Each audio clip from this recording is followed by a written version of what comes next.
नेक मनोकामना पूर्ण कर लो।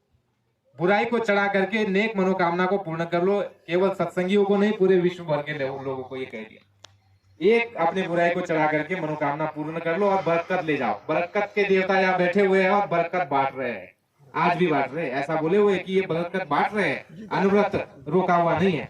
अब वो बरकत के देवता कौन है वो नरेंद्र साहब अच्छे से बताते हैं, लेकिन हमारा फायदा किसमें है कि बरकत मिल रही है। बरकत बहुत बड़ी चीज है। मेहनत ईमानदारी से काम करो तो बरकत हो जाएगी। और दूसरा इसमें क्या लाभ है, देखिए, मेहनत और ईमानदारी से काम करेंगे। मेहनत किसको कहते हैं कि जो आपको 500 रुपया दिहाड़ी दे रहा है और आपने काम कर दिया केवल 300 का, तो अगला तो देखेगा कि काम तो इसने इतना ही किया और मैंने इसको पूरा पैसा दिया, तो पैसा तो देगा लेकिन क्या दिल दुखा करके, दिल दुखेगा उसका और वो आपको पैसा देगा। वही पैसा आप ले जाकर के अपने घर में तेल मिर्ची मसाला शौक श्रृंगार साड़ी लत्ता ये वो ला करके उसी का आप घर में जो है चलन चलेगा। और वही पैसा का अन्न खा करके आपके बच्चों की बुद्धि भी खराब, क्योंकि मेहनत नहीं है, बेईमानी हुई ना। बेईमानी का धन उसे भी बेईमानी का धन का, ये नहीं कि चोरी करके लाओ तो ही बेईमानी का धन है, नहीं। बेईमानी करके यानी 500 रुपया दिहाड़ी मिली, रोज केवल तुमको 500 मिला और 300 का ही काम करके दिया, वो भी बेईमानी का धन है। और ऐसे धन को तुम जब उसका उपयोग करोगे, उपभोग करोगे, गुरु महाराज ने कहा कि उसकी बुद्धि कभी काम करने वाली नहीं है। और उसकी जो है हाय लगी वो अलग, हाय लगी उसकी वो अलग, उसका दिल दुखा वो अलग, पैसे का दुष्परिणाम जो तुम्हारे परिवार में होगा वो अलग। तो दुखी नहीं होगे तो क्या होगी, घर में बीमारी नहीं आएगी तो क्या आएगी, कोर्ट कचहरी का लफड़ा नहीं होगा तो क्या होगा। ये बहुत छोटी छोटी बातें हैं लेकिन बहुत बड़ी है। सुनने के लिए समझने के लिए बहुत छोटी है लेकिन ये बहुत बड़ी है। और जीवन का रोना है, यही जीवन का रोना है, लेकिन हमारा उधर ध्यान ही नहीं जा पाता। ये बड़ी हमारी जो है कमजोरी है। मेहनत और ईमानदारी से काम करना पहली बात। देखो ये हम लोगों ने अपनाया, अपने ऊपर सत्संगियों ने अपनाया, तो हमको इसका रिजल्ट क्या। और पढ़े लिखे को फारसी का भाई हाथ में कंगन पड़े हुए और आप शीशे में देख करके कहोगे कि क्या अच्छे दिख रहे हैं कि बुरे। ए बहनों, नहीं ना, कैसे देखेंगे। इस हाथ करो, इस हाथ लो, परिणाम तुरंत तुम्हारे सामने है। तो इसका जो है बड़ा लाभ हुआ है देश के अंदर में। बहुत ईमानदारी का ये फल है। और इसके साथ गुरु महाराज ने ये जोड़ दिया कि उसका बोनस तुमको मिल जाएगा। तुम अगर साल भर मेहनत अच्छी करोगे तो तुम्हारा जो मालिक होगा वो तुमको क्या देगा, दिवाली में बोनस देगा। गुरु महाराज ने बोला कि इसी तरह वो तुम पर खुश हो जाएगा, प्रसन्न हो जाएगा कि मेरे सृष्टि के जो नियम के अनुसार ये जीवन जी रहा है, मेहनत और ईमानदारी से काम कर रहा है, खुशी वो खुशी में तुमको दे देगा। लो जय गुरुदेव, जय गुरुदेव। तो इतनी गहरी चीजें हैं प्रेमियों। एक विषय में चले जाए तो बहुत सारी चीजें हैं, लेकिन समय की कमी रहती है। मेहनत ईमानदारी करके देख लो तो अनुभव हो जाएगा। आप खुद कहोगे और औरों को भी कहोगे मेहनत ईमानदारी बड़ी चीज है, कभी इसमें कटौती मत करना। ईमानदारी का मतलब क्या है, आपको दिहाड़ी मजदूरी 500 मिली और आपको किसानी में खेती में काम मिल गया कि भाई टमाटर जो है तोड़ करके आप इकट्ठा कर दो, मैं कुछ काम करके आता हूँ, आपका समय हो तो आप चले जाना घर पर। और आपने उसी टमाटर में ये बोरी भर करके घर ले गए, ये थैला भर करके घर ले गए, तो मालक तो यह है नहीं कि तो ये क्या हो गई, बेईमानी हो गई। ये बेईमानी हो गई, चोरी हो गई। तो ये नहीं करना। काम भी चोरी नहीं, वस्तु की भी चोरी नहीं, मांग लो बात अलग है, लेकिन चोरी नहीं, क्योंकि इसका दुष्परिणाम होता है वो मन पर। गुरु महाराज ने क्या कहा कि जैसे खाए अन्न वैसे होए मन, जैसे पिए पानी वैसे होए पानी। नानक साहब एक जगह किसी कार्यक्रम में थे तो एक सेठ आ गए और कहने लगे कि साहब जी हमारे यहाँ आप आइए, हम आपकी सेवा करेंगे। एक गरीब आदमी आया बेचारा और उसने कहा कि गुरु महाराज आप हमारे यहाँ आइए, हम आपकी सेवा करेंगे। तो नानक साहब जो है सेठ जी के वहां नहीं गए, उस गरीब आदमी के घर पर जाकर के वह भोजन ग्रहण उन्होंने किया। दूसरे दिन सेठ जी आ गया ताव में और महात्मा जी को, गुरु नानक जी को कहने लग गया कि आप पक्षपात करते हो। क्या करते हो, पक्षपात। इस संसारी रिश्तेदार भी हमको कहते हैं ना कि तुम हमारे घर क्यों नहीं खाते हो, तो उसने उसी तरह कहा कि आपने हमारे घर का नहीं खाया, आप पक्षपात करते हो, आप कैसे महात्मा। तो नानक साहब समझ गए कि ऐसे बताने से मानने वाला नहीं है, इसको चमत्कार दिखाना पड़ेगा तभी ये नमस्कार करेगा। तो नानक साहब ने कहा कि ठीक है, तुम अपने यहाँ से रोटी लेकर के आओ सेठ जी को। और गरीब आदमी को बुलाया, उसको कहा तुम अपने यहाँ से रोटी लेकर के आओ। दोनों को दौड़े और रोटी लेकर के आए। नानक साहब ने दोनों रोटी को ऐसे हाथ में पकड़ा और दोनों को ऐसे दबा करके निचोड़ा, तो सेठ की रोटी में खून और गरीब के रोटी में दूध। जय गुरुदेव। सेठ जी को कहा देखिए सेठ जी, इसलिए मैं नहीं आया। अब सेठ जी क्या बोले, प्रत्यक्ष अनुभव मिल गया। आप सेठ जी क्या बोले? तो प्रेमियों, खान पान का बड़ा असर होता है। सत्संगी हो, हमारे नरेंद्र भाई साहब बड़े सावधानी से देखिए, भोजन भंडारा बनाते हैं, मुंह पे मांस। हम कल कह रहे थे कि हमको सेवा दीजिए, तुरंत गए लीजिए और ये मांस लगाइए। हमने कहा कैसे? अरे हम बात करेंगे तो अगर थूक गिर गया खाने में तो वो कैसे नुकसान होगा, या अशुद्धि हो जाएगी, अशुद्धि फैलेगी। खाना बनाने में, परोसने में और काटने में, यानी हर चीज में देख रेख, क्योंकि खाने का बड़ा असर होता है। बड़ी पवित्र वस्तु है अन्न, और उसको पवित्रता से खाना चाहिए। देखो इतना बड़ा बेचारा ब्रह्मचारी, कौन? महाभारत में आपका भीष्म पितामह ब्रह्मचारी, अपने पिता के लिए उन्होंने आजीवन संन्यास का, आजीवन ब्रह्मचारी रहने का व्रत लिया। उनके पिताजी उनके लिए लड़की देखने जा रहे थे, और वो लड़की जो लड़के के लिए देखने जा रहे हैं, वो लड़की उनके पिताजी को ही पसंद आ गई। और उन्होंने कहा बच्चे को आकर के थोड़े दुखी रहने लगे कई दिन। भीष्म पितामह ने कहा पिताजी क्यों दुखी रहते हैं? पिताजी ने कहा बच्चा, तेरे लिए जो लड़की देखने गया था वो मुझे अच्छी लगती है, मैं विवाह करना चाहता हूँ। पुत्र ने कहा पिताजी आप निसंकोच होकर के विवाह कीजिए। और उसके बाद उस लड़की ने ये कहा हमारे पुत्र को कुछ मिलेगा नहीं, यानी मेरे पुत्र को कुछ मिलेगा नहीं, इनके जब के बच्चे हो जाएंगे तो ये सारी प्रॉपर्टी, ये घर मकान खेती आप कहते हो ना, जय गुरुदेव। वो कहने लगी इसके लड़के को ही मिल जाए। तो फिर इसने भीष्म पितामह के पिताजी ने उनसे कहा, भीष्म पितामह को, कि बच्चा हम नहीं करेंगे शादी। कहा पिताजी क्यों नहीं? वो कहती है कि हमारे जो बच्चे होंगे उनको मिलेगा नहीं, और इनके बच्चे होगा उनको मिल जाएगा। भीष्म पितामह देखो पुरुषार्थी, उनको महात्मा कहा गया, इतना बड़ा त्याग उनका। उन्होंने कहा कि पिताजी मैं व्रत लेता हूँ आजीवन ब्रह्मचारी रहने का। भीष्म उन्होंने जो है प्रतिज्ञा कर ली, भीष्म प्रतिज्ञा। इसीलिए तब से उनको भीष्म पितामह कहा गया, भीष्म प्रतिज्ञा। विचार को, इतना महान आदमी, और देखो महान आदमी की क्या दुर्दशा हुई। बाणों की सैया में वो पड़ा हुआ है, लेटा हुआ है, और सबको ज्ञान बांट रहे हैं। और भरी सभा में जब द्रौपदी का चीरहरण हो रहा था, वहां पर मौन थे, नीचे गर्दन डाल करके बैठे हुए। एक नहीं, सभी जितने भी वहां बैठे हुए थे, केवल एक ही थे जिन्होंने वहां पर विरोध किया था, और उनको वहां से जाना पड़ा था। उनके अलावा किसी ने वहां पर आवाज नहीं उठाई।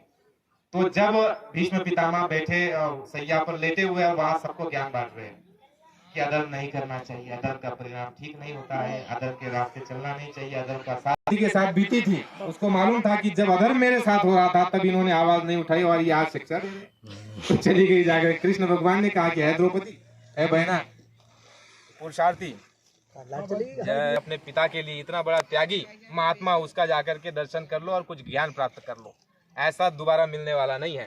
द्रौपदी ने दुखी मन से कहा ठीक है, जय, ठीक है आप करते रहिए, कोई दिक्कत करके ज्ञान ले लो। कृष्ण भगवान ने कहा, जैसे ही द्रौपदी ने दुखी मन से कहा ठीक है चली जाती हो, आप कह रहे हो, तो जाकर के खड़ी हो गई। अब खड़ी हो गई, कुछ पूछ नहीं रही है, क्योंकि ये क्या पूछे। भीष्म पितामह ही कहते हैं कि पुत्री कुछ जानना चाहती हो तो बताओ। फिर उसने कहा कि ठीक है बता दीजिए, कुछ अगर बताना ही है तो बता दीजिए। तो वो कहने लग गए, भीष्म पितामह वही ज्ञान देने लग गए, ऊंचा ज्ञान। अधर्म नहीं करना चाहिए, धर्म के साथ नहीं देना चाहिए, अन्याय का दुष्परिणाम अच्छा नहीं होता परिणाम, हर तरह की बातें ज्ञान की दी जा रही है।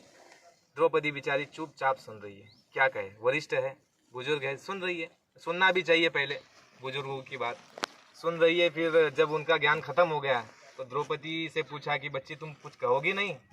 द्रौपदी ने कहा कि आप ये बताइए, जब मेरे साथ इतना बड़ा अन्याय हो रहा था, भरी सभा में बड़े बड़े धुरंधर बैठे थे जो एक बाण चलाने से एक सेना को समाप्त कर सकते हैं, ऐसे सारे अपने गर्दन को नीचे झुका करके वहां एक ने भी मेरा साथ नहीं दिया। अगर आपने साथ दिया होता तो आपके ज्ञान को मैं कबूल करती, स्वीकार करती, ये मानती कि आपकी करनी और कथनी एक है। लेकिन आपने जो है वहां मेरा साथ अन्याय होते हुए देखा, और आपने अन्याय करने वालों का साथ दिया, तो आप भी अन्यायी हुए। अब ये ज्ञान देने लग गई। देखो दोनों का ज्ञान समझो और उसमें निचोड़ निकालना। भीष्म पितामह भी मौन होकर के सुन रहे, शांति से सुन रहे, कुछ नहीं बोल रहे, बीच में टोका टोकी। फिर इनका भी पूरा हो गया। उसके बाद भीष्म पितामह जी कहने लग गए कि बच्ची तुम्हारी बात सही है, तुम अपनी जगह सही हो, लेकिन तुमने पूछा नहीं कि ये ज्ञान आज आया तो क्यों आया, इसका कारण क्या है। कहा कि बता दीजिए। देख बच्ची, जो मैंने अन्न खाया था दुष्ट लोगों का, जो मैंने कौरवों का अन्न खाया था, वो अन्न से बना हुआ खून मेरे रगों में, शरीरों में दौड़ रहा था। दुष्टों का अन्न खा करके मेरी बुद्धि भी दुष्ट हो चुकी थी। अन्यायियों का अन्न खा करके मेरा विचार भी जो है अन्यायियों के पक्ष में चला गया। इसलिए देखो, आज मैं जो ज्ञान की बात कर पा रहा हूँ, इसका कारण समझो। जो मेरे ऊपर बाण चले हैं और उन बाण के द्वारा मेरे शरीर में से जितना भी खून था, उन अन्यायियों का अन्न खाया हुआ, वो सारा का सारा लहू और खून मेरा बह गया इतने दिनों में। अभी केवल हड्डी का ढांचा बचा हुआ है। इसीलिए मेरी बुद्धि अभी जागृत हुई है, अभी इसके अंदर विवेक जागृत हुआ है। इतना बड़ा असर विचार करते हैं। जैसा खावे अन्न वैसा होए मन, जैसा पीवे पानी वैसे होए वाणी। साधु, एक साधु की बात बताई थी गुरु महाराज ने कि साधु जा रहे रास्ते से, बीच में प्यास लग गई और कुआं है, और लोटा लेकर के जो है पानी निकाला और पानी पिया, और जैसे पानी कहते हैं साधु का मन खराब हो गया और उसी लोटे को जो है अपने झोला में डाल लिया। जो लोटा रखा जाता था पुराने समय में, डोरी और लोटा हमेशा रहती थी वहां पर बावड़ियों पर, कुओं पर, तो लोटा डाल लिया झोले में। थोड़े आगे गए, उतने में जो है माथा ठनका कि अरे मैं तो साधु और मैं चोरी का विचार मेरे अंदर कैसे आ गया।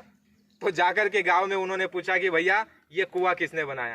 कहा कि वो साहूकार ने बनाया। वो साहूकार कहा कि वहाँ मकान उनका। वहाँ जाकर के नजदीक के लोगों को पूछा, आसपास के लोगों को, कि भाई साहब ये साहूकार की कमाई कैसी है।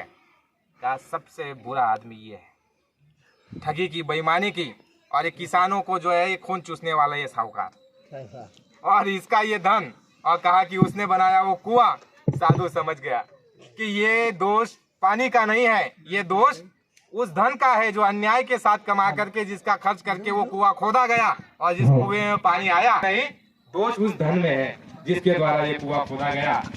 तो प्रेमी हो, छोटी मोटी बात नहीं। जय में जो है एक हमारी गुरु बहन थी। वह गुरु बहन जो है बनारस में रहती थी। पहले उनका मतलब कर्म अलग था, लेकिन बाद में जो है वो सत्संग में आ गई। और एक दिन जो है स्वामी जी महाराज को जो है फल लेकर के आई, फल खाने के लिए। अब स्वामी जी महाराज के सामने वो फल रख दिए। अब स्वामी जी महाराज के सामने फल रख करके वो चली गई। तो प्रेमी थे सत्संगी वहां खड़े, तो देख रहे थे, क्योंकि साथ रहने वालों का पहले नजर वहां होती है। तो स्वामी जी महाराज ने समझ लिया कि ये इनकी खाने की इच्छा है। तो स्वामी जी महाराज ने उनको आदेश दिया कि बच्चा ये फल जो है ये कोड़ियों में और जो भूखे हैं उनको बांट दो जाकर के। तुम इसको खाना मत, तुम उसको खाना मत, क्योंकि वो जिस कमाई से वो फल आया हुआ है, वो कमाई जो है वो दूषित है। और वो कमाई का फल खाते ही तुम्हारी बुद्धि खराब हो जाएगी, तुम्हारी दृष्टि खराब हो जाएगी, तुम्हारा चित्त खराब हो जाएगा, तुम्हारा मन चंचल हो जाएगा। यानी ये असर होता है। वो आप समझ गए होंगे किन की बात चल रही है। तो स्वामी जी महाराज ने वो बात बताई। आप प्रेमी भी ये अनुभव करते हो, देखते हो, और हमने पढ़ा भी है कि सत्संग के आश्रम में जो है एक जो है घी का टीन, एक या दो कुछ लेकर के आए थे प्रेमी, और वो घी का टीन जो है बिना पूछे स्वामी जी महाराज के बिना आदेश के प्रेमियों ने खाना शुरू कर दिया। और वो उनको क्या खुजली, पता नहीं क्या हो गया था, खुजली हुई थी। स्वामी जी महाराज के पास गए कि गुरु महाराज खुजली हो रही। अरे बच्चा, अगर वो जो इच्छा लेकर के आया था और उसकी इच्छा पूरी तुम कर दो, उसकी ये जो बीमारी थी वो उसको खत्म करनी थी, और महात्मा के दरबार में आया तो उसकी बीमारी ठीक, और वो बीमारी तुम्हारे ऊपर। यानी गुरु महाराज ने ये कहा कि जो आश्रम में जो अन्न आता था, गुरु महाराज ने कहा जीते जागते महात्मा जब रहते हैं जब तक, तब तक उस अन्न का भी शोधन करने के बाद ही उसको भोजन भंडारा में प्रयोग लिया जाता है प्रेमी, आज नहीं लिया जा सकता। गुरु महाराज ने कहा जीते जागते, ये सब लिखित बातें हैं हमारे पास, जीते जागते महात्मा जहाँ जहाँ है वो उस अन्न को शोधन करते हैं पहले, और शोधन करने के बाद प्रेमियों को आदेश देते हैं कि इसको भंडारे में इस्तेमाल करो, और उस भंडारे में खाई हुई रोटी खा करके तुम्हारी बुद्धि काम करेगी, ठीक ठाक काम करेगी। सात्विक भोजन, शुद्ध कमाई से आया हुआ धन, महात्माओं के हाथ से स्पर्श किया हुआ शोधन का अन्न, वो तुम्हारी हमारी बुद्धि ठीक रखेगा। तो ये कई सारी बातें गुरु महाराज ने खान पीन पर बड़ा ध्यान रखना है प्रेमियों को। आगे की कोई मुश्किल नहीं है। ये जो साधन भजन बनना, ये गुरु महाराज ने इसको बहुत मामूली बात बताई है, छोटी मोटी बात बताई कि कोई बड़ी बात नहीं है। शुरुआत में जब स्वामी जी महाराज सत्संग करते थे, नामदान देते थे, तो ऐसे बैठाते थे प्रेमियों को, नामदान दिया और बाद में पूछते थे ध्यान भजन पर बिठाने के बाद, बच्चा कुछ दिखाई दिया, कुछ सुनाई दिया? तो कई प्रेमियों में से कुछ प्रेमी निकलते थे कि स्वामी जी महाराज ये देखा, ये सुनाई दिया, बहुत मामूली बात। लेकिन गुरु महाराज ने कहा कि जब तक तुम्हारा शरीर शुद्ध नहीं होगा, अंतःकरण शुद्ध नहीं होगा, मन बुद्धि चित्त शुद्ध नहीं होगा, तब तक तुम्हारी आत्मा निर्मल नहीं होगी, और जब तक आत्मा निर्मल नहीं होगी तब तक वहां पर जो है पकड़ नहीं होगी। यानी जैसे अच्छे लोहे को अगर चुंबक चिपका दो तो जल्दी पकड़ लेगा।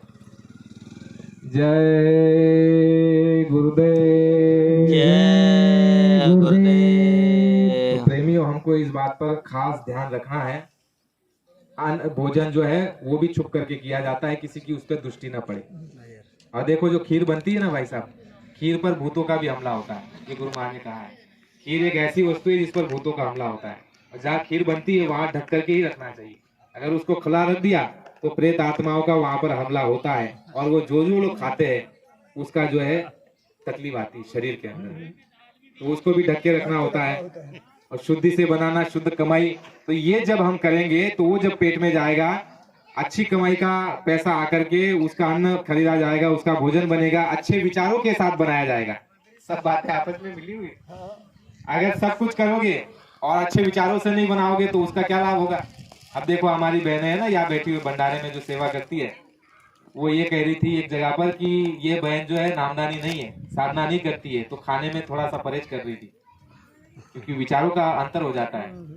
जो बनाते समय आपके जो विचार हैं, मन में जो उथल पुथल चल रही है, मन में बहनों की उथल पुथल चल रही है, क्या उथल पुथल कि उसने मुझे ये कहा है, मैं तो 4 लोगों में बोल नहीं पाई, वो 4 लोग चले जाएंगे तो मैं उसको बड़ा फटकार लगाऊंगी। यार ये चलता है ना, अंदर चलता है। ये चलते चलते वो रोटी बना रही, सब्जी बना रही है, और वो तुमको हमको खिला रही है। सत्संगियों को जो शुद्ध हो गए, अच्छे विचार के हो गए, जो अच्छी सेवा कर रहे हैं, जो मदद कर रहे हैं, जो सत्संग करा रहे हैं, जो अच्छे से अच्छे नेक इंसान बन गए, वो उनको खिला रहे हैं। और फिर वही नेक इंसान जिनको हम कहते हैं एक नाथ बड़ा भला आदमी है, और एक दिन ऐसे अन्न खा करके वो भी झगड़ा करने लग जाए, फिर आप कहते हो कि एक नाथ तो बुरा आदमी।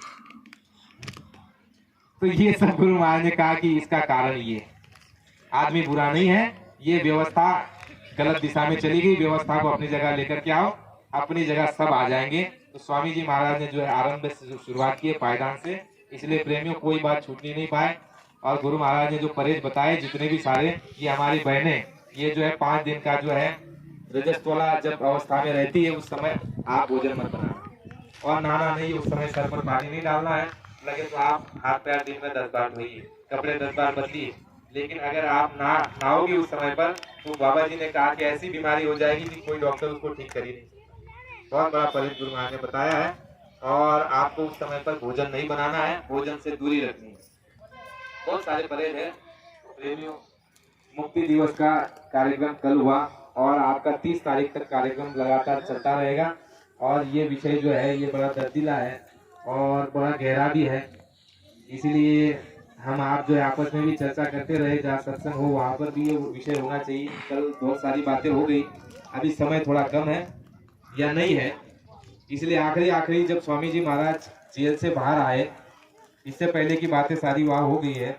जेल से जब बाहर स्वामी जी महाराज आए अपनी मौज से, उसके बाद देखो जो बाबा जी ने कहा था, जनता पार्टी का गठन जेल के अंदर ही कर दिया था। विरोधी पार्टी के नेताओं को सबको एक मंच पर ले आए थे कि तुम एक मंच पर आ जाओ और जनता पार्टी को मेरा आशीर्वाद है कि ये जीत जाएगी। तो स्वामी जी महाराज जब बाहर आए तो प्रेमियों को आदेश दे दिया था। देखो 2-3 काम विशेष हुए थे। जब इमरजेंसी से में बाबा जी बाहर आए जेल से, उसके बाद खुले में बाबा जी नामदान देने लगे। खुले में नामदान ये बताया हुआ है पत्नी गुरु महाराज। उसके बाद खुले में नामदान शुरू हो गया था और यज्ञ भी शुरू हो गया। तो उसके समय ये भी काम हुआ कि गुरु महाराज का आशीर्वाद जनता पार्टी को था, और उस समय स्वामी जी महाराज ने अपने प्रेमियों को, अनुयायियों को ये आशीर्वाद दे दिया था और आदेश दे दिया था कि तुम जाकर के जो है जनता पार्टी का प्रचार कर दो। और उस समय पर चाय भी मत पीना, उन लोगों चाय मत पीना, अपने घर से खाने पीने की व्यवस्था करके जाना और जनता पार्टी का प्रचार करना। जनता पार्टी आएगी शासन में और कांग्रेस समाप्त। और देखो यूपी के अंदर में 1 सीट कांग्रेस की नहीं आई। गुरु महाराज की जो भविष्यवाणी वो सत्य हुई, जनता पार्टी को आशीर्वाद मिला और प्रेमियों ने धुआंधार प्रचार कर दिया और जो है कांग्रेस समाप्त हो गई, जनता पार्टी सत्ता में आ गई। तो स्वामी जी महाराज ने उनको कहा था, मोरारजी देसाई को, कि बच्चा तुम एक काम करो, जिस दिल्ली की गद्दी पर बैठ करके लोगों के साथ अन्याय हुआ है, मारकाट हुई है, जिस देश में इमरजेंसी लगी है, वो दूषित हो चुकी है, उसको तुम गंगा में, यमुना में, माफ करना, बहा दो, उसका शोधन कर लो। लेकिन मोरारजी देसाई ने इस बात को नहीं माना। उसी गद्दी पर, शासन पर वो बैठे और बाबा जी ने बाद में फिर कहा था, यज्ञ में भी बुलाया था साबरमती में, तो उस समय मोरारजी ने एक बात कही थी कि मैं बाबा जी को नहीं जानता। तो ये सारी बात हुई थी। तो स्वामी जी महाराज ने ये भी कहा था कि इन लोगों ने बच्चा मेरा 21 महीने साथ दिया है, और इनको उतना समय रहने दो, इनको उतना समय का साथ 21 ही महीने पूरे, हाँ फिर गिरा दी थी इंदिरा गांधी ने, जो है तोड़ जोड़ करके फिर वो गिरा दी सरकार। तो स्वामी जी महाराज की भविष्यवाणी भी सत्य हुई। स्वामी जी महाराज ने अपने प्रेमियों को आदेश दे करके अपनी रोटी खा करके प्रेमियों ने प्रचार किया जनता पार्टी का, उसको आशीर्वाद था, लेकिन वो लोग उस समय पर उसका फायदा नहीं उठा पाए। गुरु महाराज ने कहा मेरा पूरा आशीर्वाद तुमको है, लेकिन जैसे गुरु महाराज ने कहा कि दिल्ली की गद्दी वो सड़ गई है, अब वहां जो बैठेगा वो भी सड़ जाएगा, ऐसा बोल दिया गुरु महाराज ने। वो सड़ी हुई है और मृतक सुतक भूत वहां लगा हुआ है सबको, वो किसी को चैन से बैठने देने वाला नहीं है। लेकिन बाबा जी ने तोड़ निकाला था। मोरारजी देसाई को कहा था उस समय पर कि दिल्ली की गद्दी पर बैठ के अन्याय हुआ है तो चलो उस कुर्सी को यमुना में बहा दो, शोधन कर लो, करो, लेकिन वो नहीं हो पाया। वहां जाने के बाद बुद्धि किसी की काम नहीं। गुरु महाराज ने कहा तुमको यहाँ कहेगा कुछ और वहां जाकर के करेगा। इतने वर्षों में तुमने हमने यही देखा और यही आगे भी होगा। जब तक गुरु महाराज के आदेश और उनके कहे अनुसार कोई नहीं चलेगा तब तक ऐसे ही होगा। गुरु महाराज ने कहा आगे वो बच्चे आ रहे हैं कि महात्माओं के आदेशों के अनुसार और महात्मा के आदेश में रह करके जो चलेंगे उनको जो है सत्ता में भेजा जाएगा, उनको वो कार्य सौंपा जाएगा। और गुरु महाराज के आदेश से जो जाएगा वो कौन जाएगा? जो आज उनके द्वारा उनका द्वारा मिशन चलाया हुआ उस पर काम कर रहा है, उनको मान रहा है, हाजरा हजूर मान रहा है उनको कि वो मौजूद है, उनके मिशन को अपना मिशन मान रहा है। जो गुरु के लिए त्याग कर रहा है, बलिदान दे रहा है, अपना सर्वस्व निछावर कर दिया है, ऐसा जो आदमी है वो निस्वार्थी है, वो निस्वार्थी है। और ऐसे आदमी गुरु महाराज देश के अंदर में तैयार कर रहे हैं। गुरु महाराज ने कहा आने वाले समय में बच्चा देखना तुम कितने हनुमान खड़े हो जाएंगे यहाँ पर। भगवान राम ने एक हनुमान को बनाया, आप आने वाले समय में देखना संगत से कितने हनुमान खड़े हो जाएंगे। तो ये सारा गुरु महाराज ने कहा कि मैंने 60 वर्षों से जो है घास नहीं छिली, मैंने आदमियों को तैयार किया और आने वाले समय में तुमको मालूम पड़ेगा कि ये क्या काम करके दिखाएंगे। तो सत्ता में अच्छे लोग जाएंगे, वो गुरु महाराज के आदेश के अंदर जो रहेंगे वही जाएंगे। और जब वो सत्ता में आ जाएंगे तो निस्वार्थी रहेंगे, कोई स्वार्थ रहेगा नहीं, तो सबको मिल जाएगा न्याय, सुरक्षा, रोजी रोटी और संकल्प। जो बाबा जी के सतयुग की सारी व्यवस्था जो सुचारू रूप से लागू हो जाएगी, पूरी योजना बाबा जी की है। केवल आध्यात्मवाद नहीं, बाबा जी ने कहा भौतिकवाद भी। देश का कल्याण, विश्व की व्यवस्था का ढांचा पूरा गुरु महाराज का लेकर के चल रहे हैं। उस समय पर मोरार जी ने बात नहीं मानी, बाबा जी की बात सत्य हुई। कुछ दिनों बाद जो है सरकार गिर गई। उसके बाद ठीक ठाक फिर गुरु महाराज का काम चलता रहा। आप देखो प्रेमियों, थोड़ा सा ही समझ लूंगा इंदिरा के जब तक बात है। स्वामी जी महाराज ने देखिए सन 1980 में दूरदर्शी बनाई, 1980 में। आप विचार करो 1980 में वो बना करके किसी को भी जो है चुनाव में जीतने नहीं दिया प्रेमियों को, ठीक है। और अपने जितने भी प्रेमी थे इनका सबका वोट कहा गया, मतदान कहा गया अपने ही पास, अपने ही घर में मत रहा। जो हमारे प्रेमी खड़े थे उनको ही सत्संगियों ने वो वोट दिया, जो नेक थे, जो सच्चे थे। बाकी तो और दूसरे को देने वाले भी है। लेकिन देखो उस समय क्या हुआ, 80 में दूरदर्शी की स्थापना हुई। कहाँ पर? आपके यहाँ पर अहमदाबाद में 80 की में स्थापना हुई। और उसके बाद देखो 84 में इंदिरा गांधी का हत्या हुई।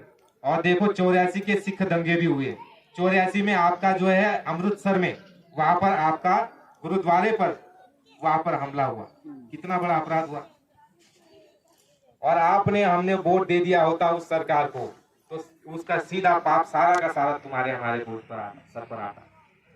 इतनी बड़ी विचारधारा, कितना बड़ा दृष्टिकोण है गुरु महाराज का। लेकिन आज भी इतनी सारी बातें सामने होकर के भी किसी की बात समझ में नहीं आ रही है। वो वोट आपके पास ही रहे और जो वहां पर उसने गलत काम किया उसका दोष तुमको नहीं लगा, तुमको हमको नहीं लगा। तो 84 में वो घटनाएं हुई। उसके बाद लगातार कुछ दिनों तक अपने चुनाव में प्रेमी खड़े होते रहे, लेकिन किसी को जीतने नहीं दिया। जब देख लिया गया कि ये लोग भी जो है इनके अंदर सुख सुविधा को भोगेंगे, गुरु महाराज ने कहा कि अब कोई राजनीति की बात नहीं, दूरदर्शी और भूमि ज्योतक को अभी जो है रोक दिया जाता है, स्थगित कर दिया जाता है इसका कार्यकाल।